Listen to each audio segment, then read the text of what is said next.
تم کیا جانو کیا ہاتھی؟ تو پاس جو اس کے اپنے بیٹھے تھے نا چیلے، وہ کہنے لگے چپ کر جا، سارے زمانے کو پتہ ہے ہاتھی کیا ہوتا ہے.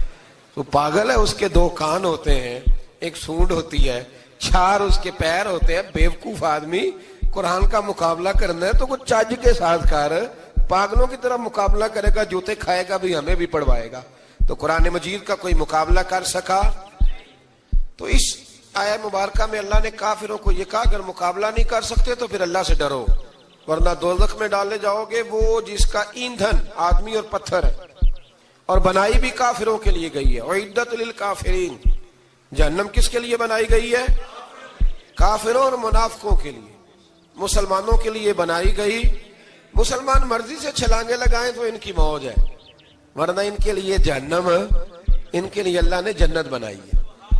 اور یہ بات کرتے ہی رب کریم نے فرمایا اے محبوب علیہ الصلوۃ والسلام، مومنوں کو خوشخبری دے دیں کہ اللہ نے ان کے لیے جنت بنائی ہے، اس میں باغات ہیں، انہیں رزق دیا جائے گا کھانے کے لیے، اور اس میں انہیں پاکیزہ بیویاں دی جائیں گی، اور پھر وہ اس میں ہمیشہ رہیں گے، انہیں اس سے نکالا نہیں جائے گا. آگے جو آیات کریمہ ہے نا، اس کے اندر اللہ تبارک و تعالیٰ نے فرمایا ہے کہ اللہ حیا نہیں کرتا سمجھانے کے لیے، مچھر کی مثال بھی دینی پڑے. فرمایا قرآن سے کچھ لوگ ہدایت حاصل کرتے ہیں اور کچھ گمراہ ہو جاتے ہیں.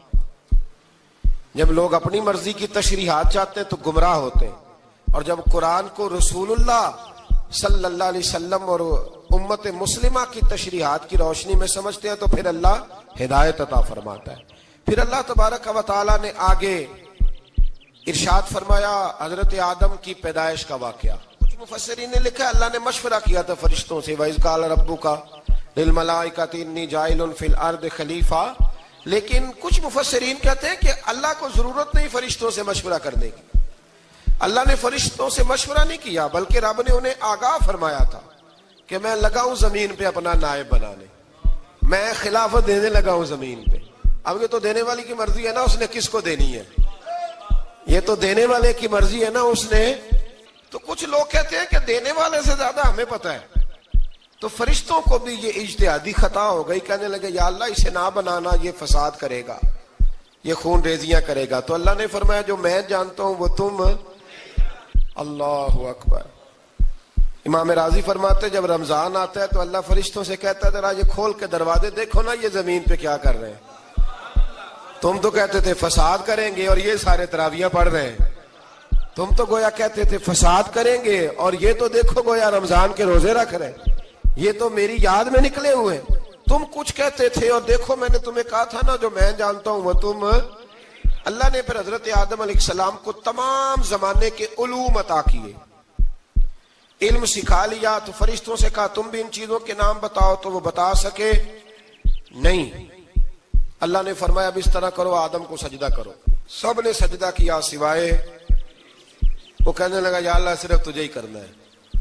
کرنا بھی صرف اللہ کو چاہیے، پر رب کے آگے بھی جھکنا چاہیے، اور جس کے سامنے رب جھکائے نا وہاں بھی. اور یہ جو عاجزی ہے نا، یہ جو جھکنا ہے، یہ علم کے آگے ہے. ہماری مصیبت یہ ہے کہ ہم علم کے آگے بھی گردن جھکانے کو تیار نہیں ہوتے، وہاں بھی ہم خود عالم فاضل بن جاتے. تو فرمایا کہ سب سے کہا سجدہ کرو، سب نے سجدہ کیا سوائے ابلیس کے. تو پھر ہوا کیا وکان من الکافرین، وہ کافروں میں سے ہو گیا. پھر اللہ نے حضرت آدم کو اور جناب حوا کو نا مقام دے دیا جنت میں رہنے کے لیے، اور کہا سارا کچھ کھانا، درخت کے قریب نہ جانا. ابھی آپ کسی سے کہہ دیں تھوڑا سا کہ پیچھے نہ دیکھنا، یعنی اگر میری سمجھ لیں ادب کی وجہ سے کوئی 1.5-2 منٹ یا 6 منٹ نہیں بھی نہ دیکھے گا تو سوچے گا ضرور کہ پتہ نہیں اب پیچھے کیا ہے، مصیبت کیا ہے. یعنی آپ کہہ کے دیکھ لیں کسی کو، پیچھے نہ دیکھنا. فطرت ہے نا انسان کی، وہ جستجو کرتا ہے، کہا اس درخت کے پاس نہ جانا. تو حضرت حوا سلام اللہ علیہ کہتے ہیں دل میں خیال رہتا تھا کہ آخر ہے کیا درخت کے پاس. یہی انسان کا عقیدہ توحید ہے کہ جہاں سے رب منع کر دے وہاں وہ منع ہو جائے. اور یہ ان کی خطا نہیں تھی، یہ اللہ کی حکمت تھی، چونکہ رب نے تو پہلے کہہ دیا تھا بنایا ہی زمین کے لیے، تو یہ تو سارا کچھ ہونا تھا تو زمین پہ آنا تھا نا. تو حضرت حوا اور جناب آدم کے پاس شیطان آیا، اب اس کو نکال تو دیا تھا پر ابھی اس کا جنت میں آنا جانا بند نہیں ہوا تھا، یہ بھی اللہ کی حکمت تھی. تو وہ کہنے لگا تمہیں پتہ ہے بعد میں مر جاؤ گے. تو حضرت حوا کہنے لگی کیا موت بھی آئے گی؟ کہاں، اس کی تکلیف بھی بڑی ہوگی، تو پھر بچیں گے کیسے؟ تو کہنے لگے پھل کھا لو اس درخت کا. تو بچنے کے لیے پھل کھایا تھا. جس طرح لوگ آج بہت سارے کام بچنے کے لیے کرتے ہیں پر بچ سکتے، بچنے کے لیے پھل کھایا تو اللہ نے فرمایا زمین پہ چلے جاؤ. تو حضرت آدم زمین پہ آئے، پھر کئی 100 سال روتے رہے. فَتَلَقَّى آدَمُ مِن رَبِّهِ کلمات، تو پھر اللہ نے خود ہی جناب آدم کو کچھ کلمے سکھائے.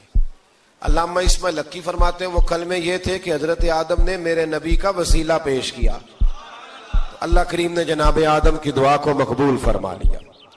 پھر آگے بنی اسرائیل کا ذکر آ جاتا ہے. اللہ تعالیٰ نے بنی اسرائیل، آج آپ اسی قوم کو یہودی کہتے ہیں، ان کو اللہ نے اس زمانے میں فضیلت عطا کی تھی بہت زیادہ. تو عرب کے اندر جب نبی پاک علیہ السلام نے اعلان نبوت کیا تو کچھ لوگوں نے یہ کہہ دیا کہ اگر یہ یہودی کلمہ پڑھ لیں گے تو ہم بھی پڑھ لیں گے. تو پھر اللہ نے انہیں یاد کرایا کہ تم اصل میں کیا ہو، تمہیں کلمہ پڑھنا چاہیے. تو اہل یہود کا تذکرہ کرتے کرتے رب کریم نے ایک بات یہ بھی ارشاد فرمائی کہ تم لوگوں کو تو کہتے رہے ہو کہ وہ نبی آنے والے ہیں، وہ نبی آنے والے ہیں، اور جب آ گئے ہیں تو ماننے کو تیار نہیں ہو. تو فرمایا تأمرون الناس بالبر وتنسون انفسکم وانتم تتلون الکتاب، لوگوں کو بھلائی کا حکم دیتے ہو اور اپنے آپ کو بھول جاتے ہو. افلا تعقلون، تمہیں عقل نہیں؟ پھر اللہ نے انہیں یہ بھی یاد کرایا کہ یاد کرو وہ زمانہ کہ جب فرعون نے خواب دیکھ لیا تھا کہ کوئی بچہ اس کی سلطنت کو تباہ کرے گا، تو پھر اس نے تمہارے بچوں کو ذبح کرانا شروع کیا اور تمہاری بیٹیوں کو چھوڑتا تھا. فرمایا یہ بھی تو تم نے دیکھا، میں نے تمہیں پھر تم سے کہا جہاد کرو قوم عمالقہ کے خلاف، تو مقام طیہ میں جا کے یہ لوگ کہنے لگے ہم سے جہاد نہیں ہوتا.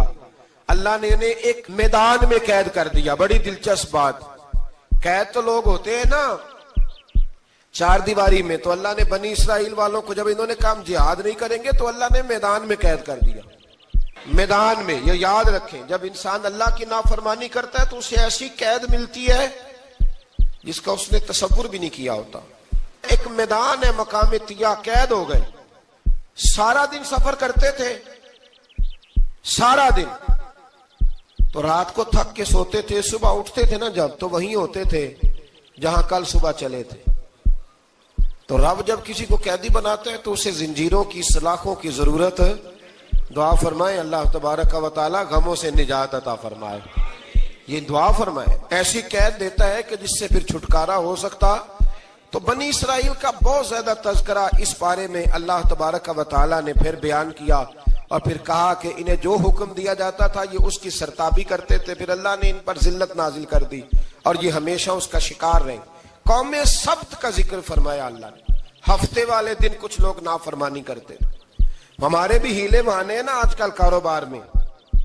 تو اسی سپارے کی آیت نمبر 65 کے اندر اللہ تعالیٰ نے حضرت داؤد کی قوم کا ذکر کیا کہ اللہ نے انہیں حکم دیا تھا کہ ہفتے والے دن مچھلیاں نہیں پکڑنی.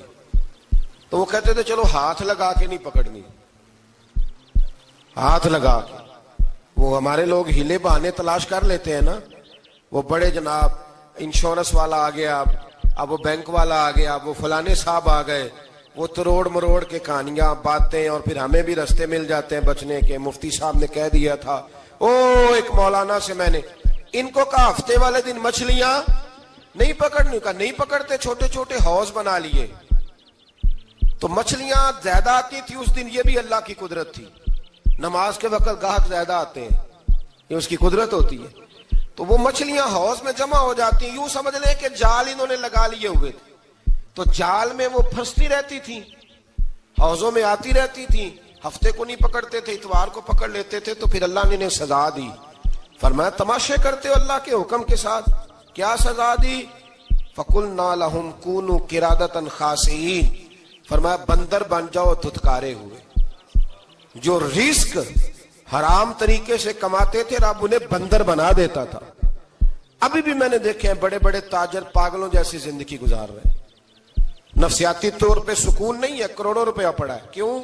اس لیے کہ رب کے بتائے ہوئے طریقے کے مطابق تجارت نہیں کرتے. آگے ایک اور دلچسپ بات آ گئی. بنی اسرائیل کے اندر نا ایک شخص نے اپنے چچا کو قتل کر دیا جائیداد کے لیے. یہ دیکھیں کب سے لوگ جائیداد کے لیے قتل کرتے آ رہے ہیں.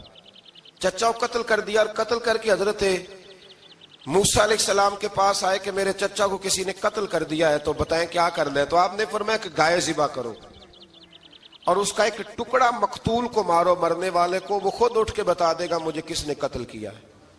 اب ارادہ نہیں تھا گائے ذبح کرنے کا تو بہانے کرنے لگے. ارادہ نہیں نہ ہوتا تو پھر کیا ہوتے ہیں, کہنے لگے گائے کس طرح کی ہو, بوڑھی ہو کہ بچی ہو, رنگ کیسا ہو, جوان ہو کہ چھوٹی ہو, حال میں ایک دفعہ چلنا سیکھ گئی ہو یا ابھی نہ سیکھی ہو. تو بتاتے گئے تو رب بھی شرطیں بیان کرتا گیا. گہرے زرد رنگ کی ہو, حال کے اندر اسے نہ چلایا گیا ہو, پانی نہ نکالا گیا ہو, نہ بچی ہو نہ جوان ہو, اس کے درمیان ہو. یہ ساری شرطیں کہاں پائی جاتی تھیں؟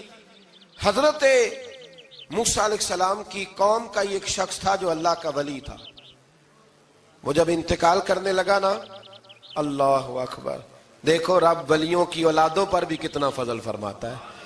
وہ جب انتقال کرنے لگا تو ایک اس کے پاس چھوٹی سی بچیا تھی, گائے کی بچی, اس نے جنگل میں چھوڑ دی. کہنے لگا یا اللہ میں تیرے نام پہ چھوڑتا ہوں, میرا بچہ جوان ہو جائے تو اسے دے دینا, اور تو سرمایہ ہی کوئی نہیں. بچہ بڑا ہوا تو بچہ بھی بڑا نیک تھا, اپنی ماں کا بڑا فرما بردار تھا. اس کی ماں نے کہا بیٹا تیرے باپ نے ایک گائے چھوڑی تھی. تو بچہ جنگل میں گیا اور جا کے کہنے لگا اے اللہ میری گائے مجھ سے ملا دے. تو رب کریم نے وہ گائے واپس کر دی. وہ گائے گھر لے آیا. اب وہ کہنے لگا اماں بیچ دوں, تو اماں کہنے لگی بیٹا میرے پوچھے بغیر نہ بیچنا. کئی دفعہ گاہک لگے پر اس نے کہا جب تک میری اماں نہ کہے گی میں بیچوں گا. ادھر بنی اسرائیل والے شرطیں جتنی گائے کے بارے میں پوچھ چکے تھے وہ ساری اسی گائے میں پائی جاتی تھی. تو یہ ڈھونڈتے ڈھونڈتے وہاں پہنچ گئے تو کہنے لگے گائے چاہیے. تو اس نے کہا بھی تمہاری مرضی سے نہیں, قیمت میری مرضی کی. ایک مفسر نے تو یہاں تک لکھا ہے کہ اس نے کہا گائے ذبح کر کے نا تو جتنا گائے کے اندر گوشت ہوگا نا اتنا ہی کھال کے اندر تم مجھے مال بھر کے دو گے, اتنے ہی سکے بھر کے دو گے, اتنی اشرفیاں بھر کے دو گے تو پھر تمہیں گائے دوں گا. تو پھر یہ گائے انہیں ملی اور یہ گائے لے کر کے آئے. زیادہ سوالات نہ کرتے تو زیادہ الجھتے نہ. ہم بھی دین کے معاملے میں بڑے سوال جواب کرتے ہیں, اتنا سوال کریں جتنی اس کی ضرورت ہے. ان لوگوں نے سوالات زیادہ کیے تو پھر الجھ زیادہ گئے. تو میرے بھائی اس کا ذکر بھی اللہ تبارک و تعالیٰ نے پہلے پارے کے اندر بیان فرمایا. پھر اللہ کریم نے فرمایا کہ کچھ ایسے لوگ بھی ہیں یہودیوں میں سے جن کا دعویٰ ہو گیا ہے کہ ہم اللہ کے بڑے پیارے ہیں. فرمایا یہ صرف ان کے منہ کی باتیں ہیں, یہ تو قیامت میں پتہ چلے گا نا کہ اللہ کا پیار کس کے ساتھ زیادہ ہے. اور پھر یہ بھی یہودیوں نے دعویٰ کیا ہے. اسی پارے میں اللہ فرماتے ہیں کہ ان کا دعویٰ ہے کہ ہم اللہ کے بڑے پیارے ہیں, جنت میں ہم ہی جائیں گے. تو اللہ فرماتا ہے پھر مرنے کی دعا تو کرو, جنت میں تو مر کے جانا ہے نا. لیکن رب فرماتے ہیں یہ کبھی مرنے کی دعا نہیں کریں گے, اس لیے کہ انہیں پتہ ہے کہ ہم نے آخرت کے لیے کیا بھیجا. لیکن جی پہلا حکم آ گیا یا ایھا الذین آمنوا کہہ کے, پہلی آیت قرآن پاک کی پہلے سپارے میں پہلی آیت جس میں اللہ نے کہا یا ایھا الذین آمنو. تو پہلا حکم آمنو کہہ کے. آیت نمبر 104 میں جو اللہ نے حکم دیا ہے نا وہ نبی پاک کی تعظیم کا حکم ہے. پہلا حکم ہی اللہ نے حضور کی عزت اور ناموس کا ارشاد فرمایا. پہلا اس ترتیب کے لحاظ سے وہ ہوا یہ کہ جب نبی پاک کو بات ارشاد کرتے تو صحابہ کرام اٹھ کے عرض کرتے رائینا یا رسول اللہ, حضور سمجھ نہیں آئی ذرا رعایت کر دیں.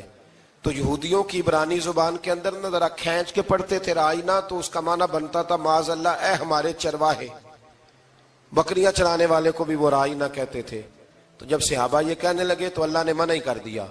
فرمایا میرے محبوب کے غلاموں اس لفظ کے پیچھے چھپ کے, اس لفظ کے پیچھے چھپ کے لوگ میرے نبی کی بے ادبی کر جاتے ہیں. تو جس لفظ کا کوئی ایک معنی بے ادبی والا بنتا ہو وہ لفظ بھی میرے نبی کے لیے نہ کہو. لفظ وہ والے کہو جس میں کوئی بے ادبی کا معنی نکلے نہ.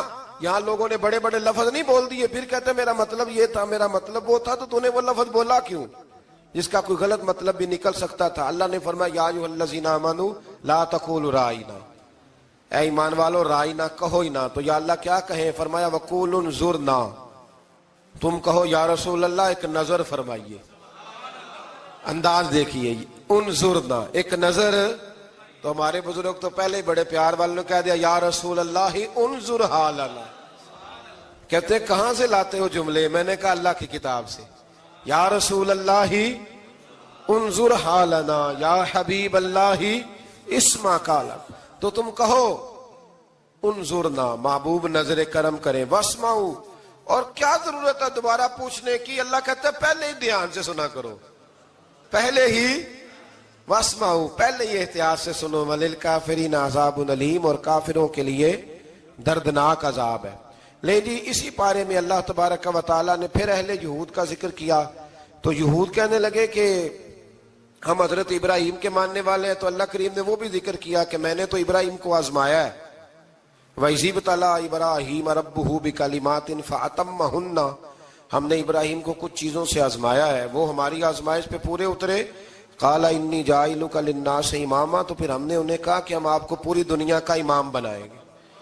وہ آزمائش کیا تھی؟ آگ میں جانا بھی آزمائش، بیٹے کا نہ ہونا بھی آزمائش، بیٹا ہوا تو پھر اسے وادی غیر ذی زرع ان میں چھوڑ کے آنا بھی آزمائش، بڑا ہوا تو پھر ذبح کرنا بھی آزمائش. فرمایا جہاں جہاں آزمایا ہے نا، ابراہیم ہماری آزمائش میں پورے اترے. فرمایا تو مفت